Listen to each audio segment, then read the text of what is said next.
नमस्कार दोस्तों, आपका स्वागत है जीएसपी संजय में। आज हम पढ़ेंगे सेवा क्षेत्र के बारे में, सर्विस सेक्टर। तो आज हमें पढ़ना है कि सेवा क्षेत्र किसे कहते हैं, सेवा क्षेत्र का महत्व क्या है, मतलब उसकी विशेषता क्या है। प्रमुख सेवा क्षेत्र मतलब पर्यटन हुआ, व्यापार, होटल, रेस्टोरेंट, ये जो क्षेत्र है ना, उनके बारे में पढ़ना है। सेवा क्षेत्र की प्रमुख समस्याएं क्या है, इसके बारे में देखना है। साथ में सेवा क्षेत्र की प्रमुख योजनाएं या जो सरकार ने सुधार के प्रयास किए हैं और जो विभिन्न सेवा क्षेत्रों को जो सरकार सुविधा देती है, उसके बारे में आज हमें अपने वीडियो में देखना है। तो आइए हम शुरू करते हैं।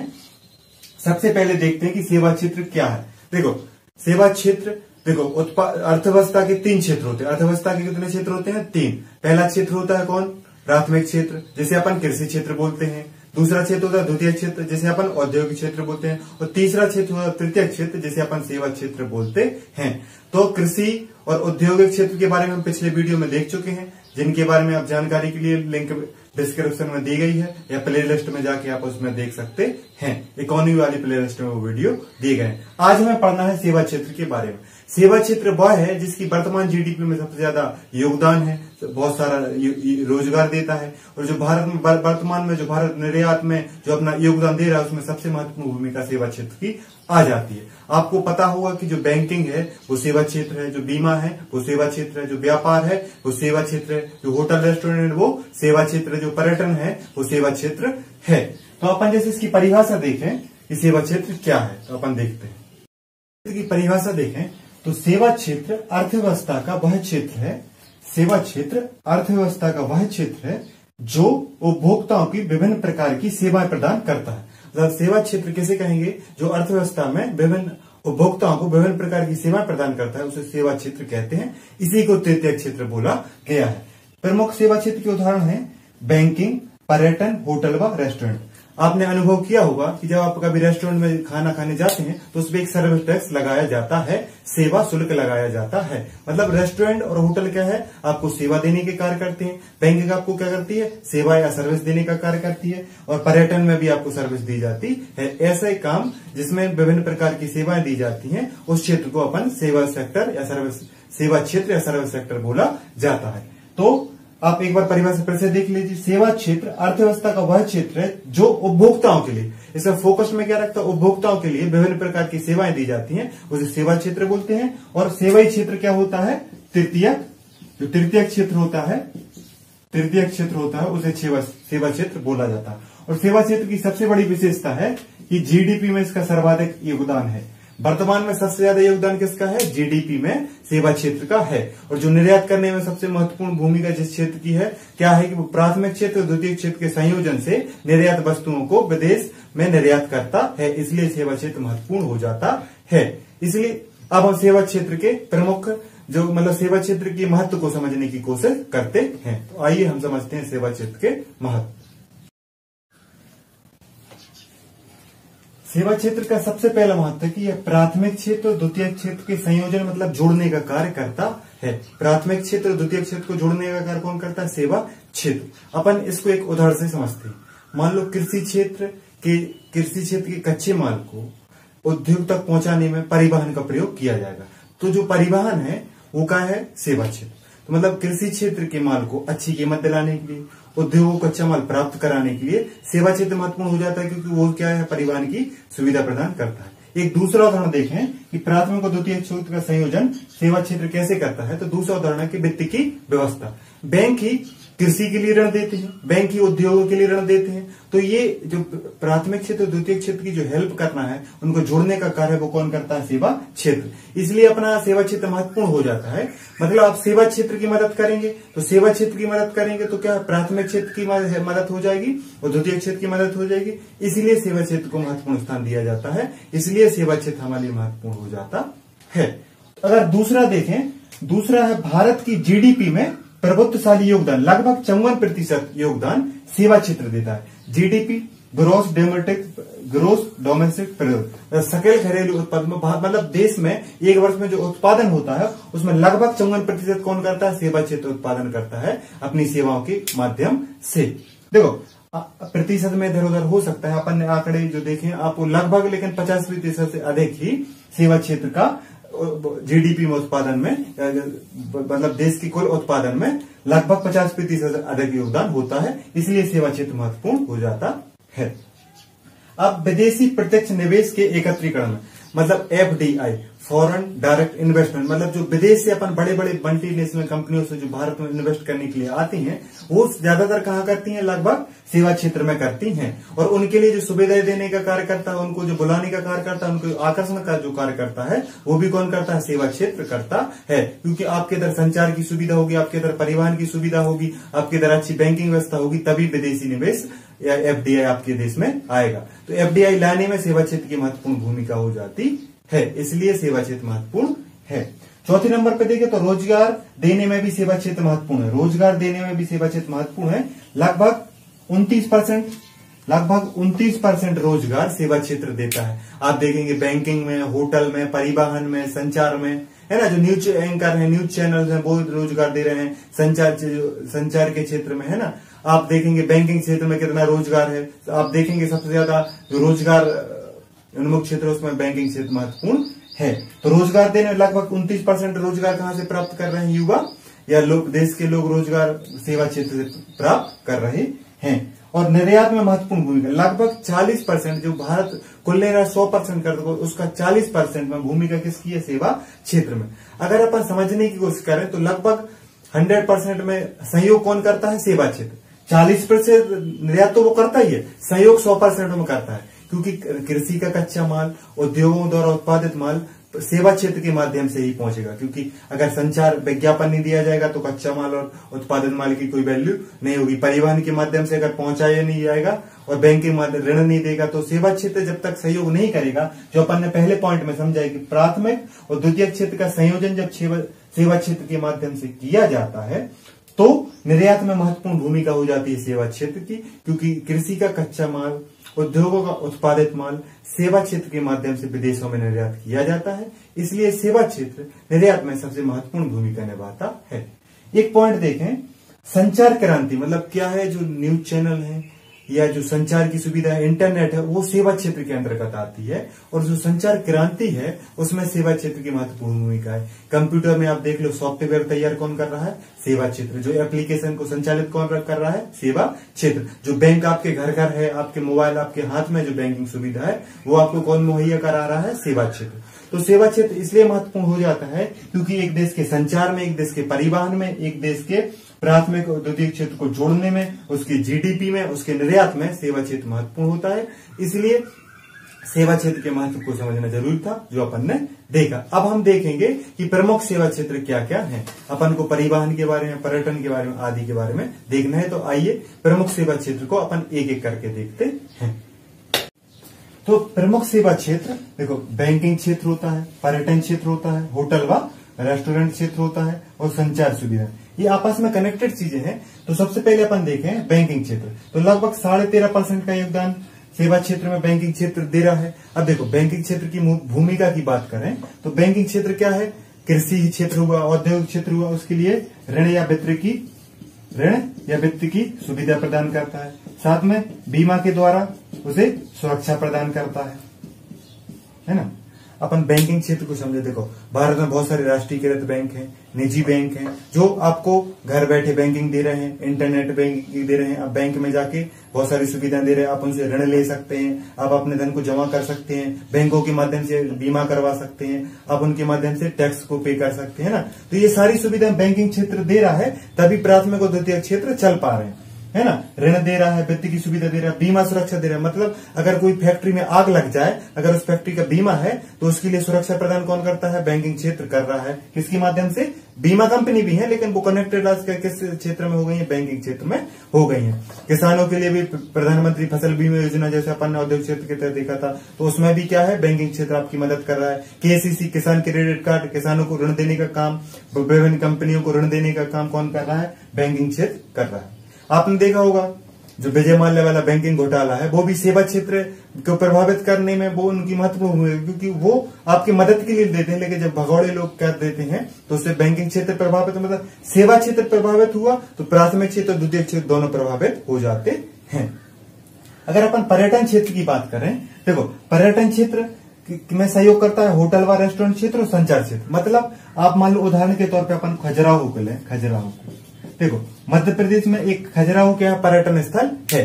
तो पर्यटन स्थल पे आप जाएंगे तो आपको रुकने की व्यवस्था कौन देगा, होटल और रेस्टोरेंट में आप रुकेंगे, खाने की व्यवस्था होटल और रेस्टोरेंट। और जो संचार सुविधाएं हैं, तो इंटरनेट के बाद से संचार सुविधा, मतलब खजुराहो का जो प्रचार है या जो विज्ञापन है वो कौन करेगा, संचार क्षेत्र करेगा। और पर्यटन क्षेत्र की भूमिका है वहां के लोगों के लिए रोजगार देने में, वहां की संस्कृति को सारे विश्व में फैलाने में। और पर्यटन क्षेत्र आपको पैसा भी दे रहा है ना, क्योंकि वो होटल और सहयोग क्षेत्र में कर रहा है। कृषि क्षेत्र के उत्पाद वहां पहुंचेंगे तो उसका उपभोग करके होटल वाले उसको पैसे देंगे, है ना। तो ये सारी चीजें पर्यटन क्षेत्र इसलिए महत्वपूर्ण हो जाता है क्योंकि वो बहुत सारी आपके लिए वो आधारभूत संरचना प्रदान कर देता है वहां। मतलब पर्यटन क्षेत्र रोजगार दे रहा है, कृषि क्षेत्र का और औद्योगिक क्षेत्र का उत्पादन की हुए वस्तुओं को उपभोग कर रहा है ना। और साथ में संचार जो क्षेत्र है उसके लिए बहुत सारी सुविधाएं उपलब्ध करा रहा है, क्योंकि ये देखो इनको विज्ञापन, संचार क्षेत्र को विज्ञापन मिल जाता है तो उससे पैसा और रोजगार की उनकी आपूर्ति हो जाती है। अगर होटल और रेस्टोरेंट वाला देखें तो देखो किसी भी व्यक्ति के लिए कहीं पे रुकना हो, कोई काम करना हो, किसी भी चीज, कोई देखो व्यापारिक यात्रा हो सकती है, आप निर्यात कर रहे हैं तो आपको मतलब बंदरगाह क्षेत्र में किसी कंपनी के लोग निर्यात करने जा रहे हैं तो वहां पर रुकने के लिए, खाने के लिए सुविधा कौन प्रदान करता है, होटल व रेस्टोरेंट क्षेत्र करता है। मतलब कृषि क्षेत्र में अगर कोई कार्य कर रहा है तो उसके जो उत्पाद है उसका उपयोग भी कौन करता है, रेस्टोरेंट। क्योंकि एक आलू है, टमाटर है, उनका उपयोग अगर होटल वालों से डायरेक्ट संपर्क में आ जाते हैं तो उनके दाम को, उचित दाम उनको मिल जाता है। तो जो होटल रेस्टोरेंट क्षेत्र ये आते तो सेवा क्षेत्र में, लेकिन सहयोग किसको करते हैं, प्राथमिक और द्वितीयक क्षेत्र को करते हैं। और संचार क्षेत्र ऐसा है वर्तमान में आप जो देख रहे हैं, संचार या जो टेक्नोलॉजी आप देख रहे हैं वर्तमान में, ऑनलाइन पढ़ाई कौन करा रहा है, संचार क्षेत्र, है ना। जो वर्तमान कोरोना के दौर में जो बहुत सारी ऑनलाइन मीटिंग्स है, मतलब जो संचार सेवाएं हैं वर्तमान में कोरोना के दौर में सबसे महत्वपूर्ण भूमिका निभा रही है, क्योंकि आपको बैंक जाने की जरूरत नहीं है, आप ऑनलाइन ट्रांजैक्शन कर सकते हैं। वो किसके माध्यम से हो रहा है, संचार के माध्यम से। आप अपनी कोचिंग का, आप अपनी दुकान का, सभी चीजों की मीटिंग का, इन सब चीज का विज्ञापन कहां पर कर सकते हैं, आप संचार सेवाओं के माध्यम से कर सकते हैं। तो वर्तमान में सबसे महत्वपूर्ण भूमिका निभा रहा है संचार सेवाओं वाला क्षेत्र, क्योंकि ये जो होटल रेस्टोरेंट है, पर्यटन क्षेत्र, ये बैंकिंग क्षेत्र, इनसे आप डायरेक्ट संपर्क साधना पड़ता है जो कोरोना के दौर में मुश्किल हो रहा है। तो ये कुछ महत्वपूर्ण सेवा क्षेत्र थे। अब हम देखते हैं कि सेवा क्षेत्र की प्रमुख समस्याएं क्या है। उसके महत्व को, प्रमुख क्षेत्रों को देख लिया, अब उसकी समस्याओं को देख लेंगे तो आपको समझ में आ जाएगा फिर सरकारी योजनाएं किस प्रकार से चला रही है। देखो सेवा क्षेत्र की समस्याएं, चुनौतियां देखें, मतलब सेवा क्षेत्र के सामने कौन कौन सी समस्याएं आती हैं, कौन कौन सी चुनौतियां हैं जिसकी वजह से सेवा क्षेत्र पिछड़ जाता है। और साथ साथ सेवा क्षेत्र की मतलब उत्थान के लिए या सेवा क्षेत्र का महत्व जो अपन ने समझा उसको स्थापित करने के लिए इन समस्याओं को दूर करना होगा। तो अपन समस्याएं देख लेते हैं। देखो सबसे बड़ी समस्या भारत में बुनियादी अवसंरचना का अभाव होना है। देखो बुनियादी अवसंरचना क्या होती है कि सही से विद्युत आपूर्ति नहीं है, सही से परिवहन की सुविधा उपलब्ध नहीं है, ना विद्युत आपूर्ति हो पाती है, ना परिवहन की सुविधा उपलब्ध हो पाती है। मान लो आपको जो ग्रामीण क्षेत्र है वहां पे बैंकिंग सुविधा आपको पहुंचाना है, तो अब ग्रामीण से देखो बैंक सिस्टम चलता है पूरा कैसे, ऑनलाइन, स्काइप पे चलता है, कंप्यूटर पे। अगर आप विद्युत सही समय पे नहीं रहेगी तो वो आप बैंकिंग क्षेत्र जो ग्रामीण क्षेत्र में आप स्थापित करना चाहते हैं, वित्तीय समावेशन में सभी लोगों को शामिल करना चाहते हैं, तो उस चीज का आप सही से प्रयोग नहीं कर पाएंगे। अगर विद्युत क्षेत्र, परिवहन क्षेत्र, आधारभूत संरचना मतलब अच्छी बिल्डिंगें होनी चाहिए, अच्छे कर्मचारी होने चाहिए, अच्छी विद्युत सुविधा होनी चाहिए, अच्छी परिवहन की सुविधा होनी चाहिए, अच्छे कंप्यूटर मुहैया करे जाने। जब तक आप बुनियादी संरचना को ठोस नहीं करेंगे तब तक आप ना सेवा क्षेत्र को बढ़ा सकते हैं ना किसी अन्य क्षेत्र को, क्योंकि किसी भी चीज को स्थापित करने में बुनियादी अवसंरचना की जरूरत होती है। आप फैक्ट्री लगाएंगे तब आपको विद्युत चाहिए, आपको कच्चे माल को लाने, उत्पादन माल को भेजने, परिवहन हुआ, विद्युत हुआ, ये बुनियादी अवसंरचना में सबसे महत्वपूर्ण भाग होते हैं। आप देखेंगे कि ग्रामीण क्षेत्र में बैंकिंग क्षेत्र का विस्तार, होटल, पर्यटन क्षेत्र के विस्तार न होने का सबसे प्रमुख कारण है विद्युत और परिवहन की समस्या, क्योंकि बहुत सारे पर्यटन के इतने अच्छे क्षेत्र हैं भारत में कि जहां पे पर्यटन क्षेत्र को बहुत अच्छे से विकसित की अपार संभावना है।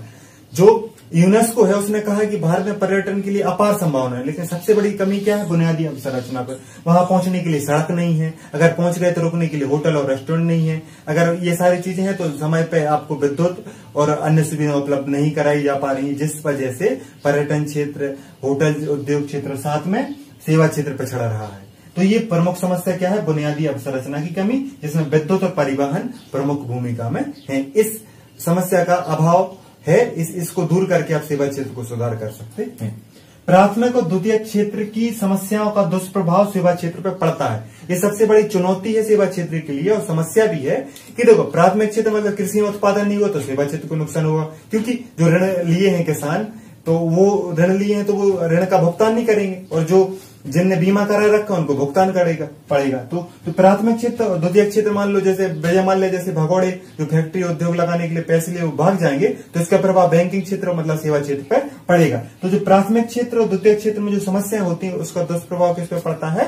सेवा क्षेत्र पर पड़ता है। भ्रष्टाचार और नौकरशाही। भ्रष्टाचार ऐसे आप देखो जे नीरव मोदी हुए, विजय माल्या हुए या बहुत सारी बैंकिंग घोटाले आप देख रहे हैं, उसमें क्या भ्रष्टाचार है तभी, और नौकरशाही है मतलब जो व्यक्ति चेक करने की चाहत रखता है वो उस पद पे है नहीं, जो पद पे है वो भ्रष्टाचार कर लेता है। तो जो नौकरशाही है और जो भ्रष्टाचार है वो बैंकिंग घोटालों को, बीमा घोटालों को, विभिन्न अवसंरचना की जो अभाव है वहां पे राजनीतिक तौर पर जो घोटाले की जाते हैं उससे विद्युत कंपनियां प्रभावित होती है, परिवहन की, क्योंकि सड़क बनाने में घोटाला कर लिया सड़क नहीं बन पाई, विद्युत पहुंचाने में घोटाला कर लिया विद्युत नहीं पहुंच पाई, साथ में विद्युत क्षेत्र में और भी कमियां हैं। तो इस प्रकार की जो भ्रष्टाचार और नौकरशाही है ये पूरे देश को खोखला कर रहा है। इसी प्रकार ये सेवा क्षेत्र को, प्राथमिक क्षेत्र को, द्वितीय क्षेत्र को, क्योंकि भ्रष्टाचार वो चीज है जो काम को करने ही नहीं देती, काम को पीछे भी ढकेल देती है, क्योंकि भ्रष्टाचार से देश, लोग, समाज सारे लोग पीछे हो जाते हैं और ऐसी प्रवृत्ति को फायदा मिलता है जिससे कुल मिला के होता क्या है? नुकसान ही होता है। तो भ्रष्टाचार और नौकरशाही भी सेवा क्षेत्र को समस्या है और उसकी चुनौती है, इसको दूर करने की आवश्यकता है। इसके बाद अपन देखें कानूनी समस्या। देखो कानूनी समस्या इस प्रकार है कि मान लो कि कोई भगोड़ा भग गया तो बैंकिंग उस क्षेत्र पर उससे वसूली नहीं कर पाएगा, उसको मतलब अगर वो बैंक करप्सी कोड उसने लगा भी दिया तो कंपनियों के पास इतने अधिकार, इतना समय दिया जाता है कि बैंक अपना ऋण लेने में उसका बैंक का ही खर्चा हो जाएगा, जिसने ऋण नहीं चुकाया उसको उतना ज्यादा नुकसान नहीं होता है। तो बहुत सारे कानून ऐसे हैं कि आप कंपनी घाटे में लगातार चल रही है तो आप उसको ऋण देने की कोशिश करेंगे, ये नहीं कि उस फैक्ट्री या उस कंपनी को बंद कर दें, क्योंकि बैंकिंग क्षेत्र पे इतना दबाव दिया जा रहा है। क्योंकि देखो बैंकिंग क्षेत्र पर दबाव दिया जाएगा तो अन्य क्षेत्र भी प्रभावित होंगे और सेवा क्षेत्र का प्रभाव विभिन्न क्षेत्रों में पड़ता है और विभिन्न क्षेत्र का प्रभाव सेवा क्षेत्र पड़ता है। इसलिए कुछ जो कानूनी समस्या है, कुछ ऐसे जो समाधान है, कुछ अधिनियम है, उनमें चेंजेस करने की जरूरत है कि जो लोग भाग गए हैं या जो घोटाले कर रहे हैं उन पर तुरंत कार्रवाई करने की जरूरत है, उनकी संपत्ति को अटैच करने की जरूरत है, उनकी संपत्ति को तुरंत नीलाम करके जो भी आपूर्ति हो सकती है वो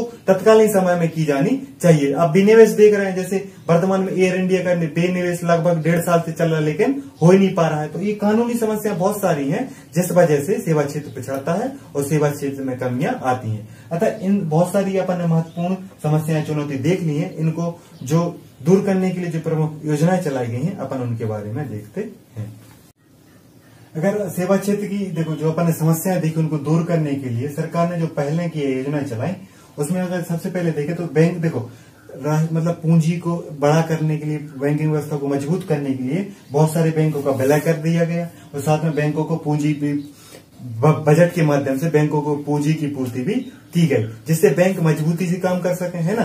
साथ में बैंकों के लिए एक मतलब बैंकिंग व्यवस्था को सुदृढ़ करने के लिए बहुत सारे अधिनियम और निर्देश बनाए जिससे बैंकिंग व्यवस्था को मजबूत किया जा सके। तो बैंकों का विलय करना, उनकी पूंजी प्रदान करना, उसकी अवसंरचना निर्माण के लिए मंडल तैयार करना भी बहुत बड़ी पहल है सरकार की, जिससे बैंकिंग क्षेत्र में मतलब की सुधार के आसार हैं। साथ में बैंकिंग क्षेत्र को बढ़ाने के लिए बहुत सारे जैसे भीम ऐप को देख सकते हैं आप, है ना, गूगल पे वगैरह, इन सारी चीज के माध्यम से घर बैठे या मोबाइल के माध्यम से आप बैंकिंग सुविधा का प्रयोग कर सकते हैं। ये भी क्योंकि जो भीम वाला ऐप है, यूपीआई वाला जो सिस्टम है, यूपीआई है वो सरकार की पहल है, उसी के माध्यम से बैंकिंग सुविधा आप मोबाइल के द्वारा प्राप्त कर सकते हैं, तभी बैंकिंग सुविधा का विस्तार व्यक्ति तक घर बैठे हो सकता है।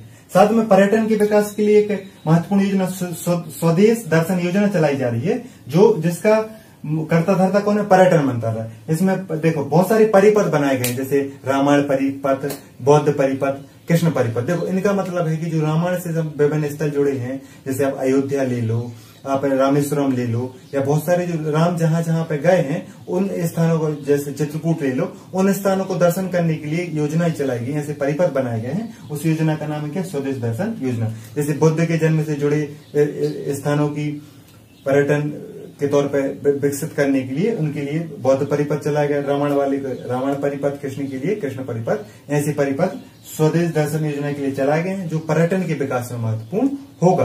क्योंकि पर्यटन का विकास होगा तो सेवा क्षेत्र, क्योंकि पर्यटन में आप सेवा क्षेत्र में बैंकिंग क्षेत्र का विकास, बैंकिंग क्षेत्र की महत्वपूर्ण भूमिका होती है, होटल रेस्टोरेंट की होती है, रोजगार भी मिलता है, साथ में स्थानीय संस्कृति या स्थानीय लोगों का भी पर्यटन का फायदा होता है। तो ये सेवा क्षेत्र के विकास से औद्योगिक और कृषि क्षेत्र को भी फायदा होगा। अब निर्यात को व्यवस्थित करने के लिए, निर्यात की सुविधा देने के लिए 1982 में एक्जिम बैंक, इंपोर्ट और एक्सपोर्ट बैंक की स्थापना 1982 में की गई थी, जो आपके लिए निर्यात वाली चीजों के लिए, आपको निर्यात करने के लिए लोन भी देता है, निर्यात पर फोकस करता है। अगर आप कोई चीज निर्यात कर रहे हैं तो आपके लिए वित्त की व्यवस्था, आपके लिए बहुत सारी फाइनेंसिंग सुविधा प्रदान करता है। कौन? एक्जिम बैंक। ये सरकार की बहुत बड़ी पहल थी जो निर्यात में बहुत ज्यादा सहयोग देता है, क्योंकि सेवा क्षेत्र जितना निर्यात बढ़ेगा उतना सेवा क्षेत्र को फायदा होगा, क्योंकि वो इंटरलिंक है। अब राष्ट्रीय दूरसंचार पॉलिसी 2012 में बनाई गई कि आपको गांव प्रत्येक पंचायत में ब्रॉडबैंड कनेक्शन देना है, इंटरनेट कनेक्शन देना है ना, सभी के लिए। अब वर्तमान में देख रहे हैं बहुत सारे ऐसे चैनल हैं जो आपको ऑनलाइन शिक्षा देंगे। सरकार खुद कोशिश कर रही है कि राष्ट्रीय ऐसी संचार सुविधा हो जाए, क्योंकि जब आप इंटरनेट की ब्रॉडबैंड पहुंचाएंगे तभी तो आप संचार के साधनों को पहुंचाएंगे, क्योंकि मोबाइल देने और कंप्यूटर देने से आप संचार नहीं कर सकते। आपके लिए इंटरनेट की सुविधा, बहुत सारी केबल सुविधा आदि देने से, इसीलिए राष्ट्रीय दूरसंचार पॉलिसी बनाई गई, जिसके माध्यम से प्रत्येक पंचायत में कनेक्शन देना है ना, सभी के लिए संचार की सुविधा प्रदान करना है। तो आज की वीडियो में अपन ने सेवा क्षेत्र के महत्व को समझा कि सेवा क्षेत्र कितना महत्वपूर्ण, उसकी समस्याओं को और सरकार की पहलों को समझा। उम्मीद करता हूं आपको वीडियो अच्छा लगा होगा। अच्छा लगा हो तो लाइक करें, शेयर करें और जुड़े रहें जीएस विद संजय के साथ। नमस्कार दोस्तों।